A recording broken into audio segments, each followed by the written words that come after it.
What do you think about Taylor Swift? One of the most famous people right now. Yeah, I think she's beautiful, very beautiful. I find her very beautiful. I think she's liberal. She probably doesn't like Trump, but I hear she's very talented. But I think she's very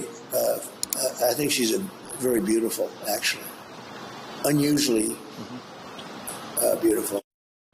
Can I finish, Simone? Will you just shut up for a minute and let me finish? Pardon me, sir. You don't get to tell me to shut up on national television. We don't tell people to shut up on this show.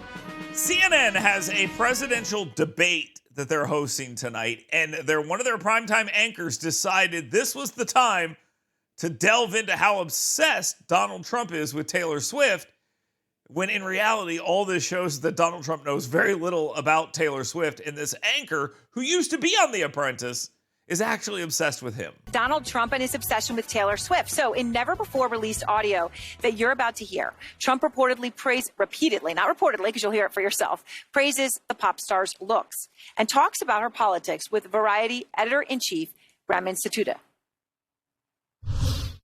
What do you think about Taylor Swift? One of the most famous people right now.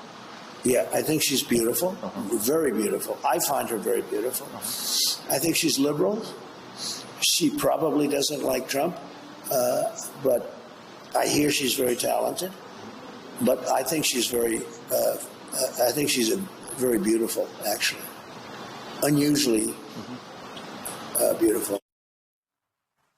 5 times beautiful in just those few seconds. Ramin Satuda is interviewed Trump, and he's out front. And I know, Ramin, that you spent more than 4 hours over the course of 6 different interviews talking with him. You have the tapes, all for your new book, Apprentice in Wonderland.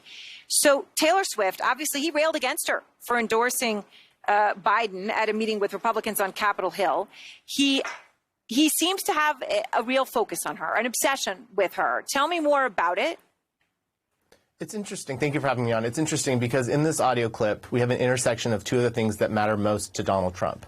Fame, which Taylor Swift is one of the most famous people on the planet, and his perception of beauty. And I think even Donald Trump knows that Taylor Swift is so famous that he can't go up against her, even though she didn't endorse him in 2020. And so you hear him kind of trying to negotiate what to say about her.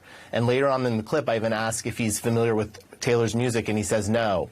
But this is his way of trying to say that he likes Taylor Swift in the hopes that somehow Taylor Swift will like him back.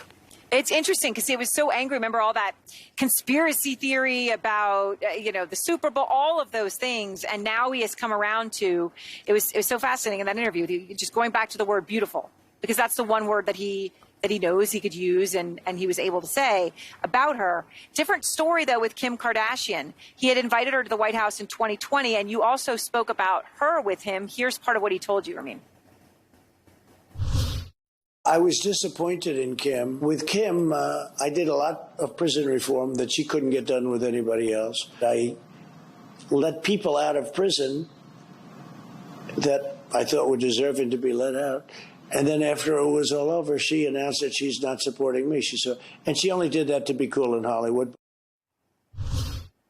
So, Ramin, in that conversation, how do you think he really felt? I mean, he could have been much nastier about her, obviously, but he took a hit there.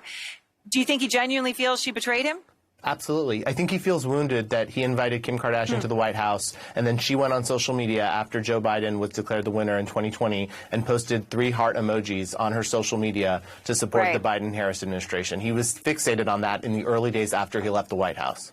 So how do you think his obsession with ratings is going to play into his debate performance tomorrow night? I know you've been busy today. I don't know if you heard. He gave an interview with a conservative online outlet, and the bottom line of it was it could be the highest rated thing ever. But don't tell me that, as if, I guess, making some sort of a joke that might give him nerves. But he's obsessed with the ratings here. I saw that. I think one of the conclusions of my book after interviewing Donald Trump 6 times after he left the White House is that Donald Trump is a performance artist. And he takes all the things he learned as a reality star on The Apprentice, and he's filtering that through his viewpoints as a politician. And so he is obsessed with ratings and always was. And for him, ratings translates to poll numbers, which translates to popularity, which translates to him getting people's attention. So I think tomorrow night Donald Trump is going to want to put on a show to entertain people, and he's not actually interested in policy or governing or legislation. He's just interested in making good TV.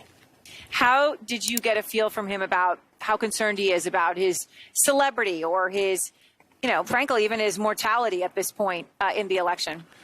The thing that matters to him first and foremost are celebrities. He's completely fixated on them. A lot of our conversations focused on celebrities. He talked about all the different people that were at one point nice to him and then not. He even mentioned you, Erin, at one point, given that you were on The Apprentice. And as a journalist at CNN, he felt that your coverage wasn't that favorable. All right. Well, thank you very much. I appreciate it, Ramin. I hope everyone will take a look at your book, Apprentice in Wonderland. Thank you. Thank you, Erin.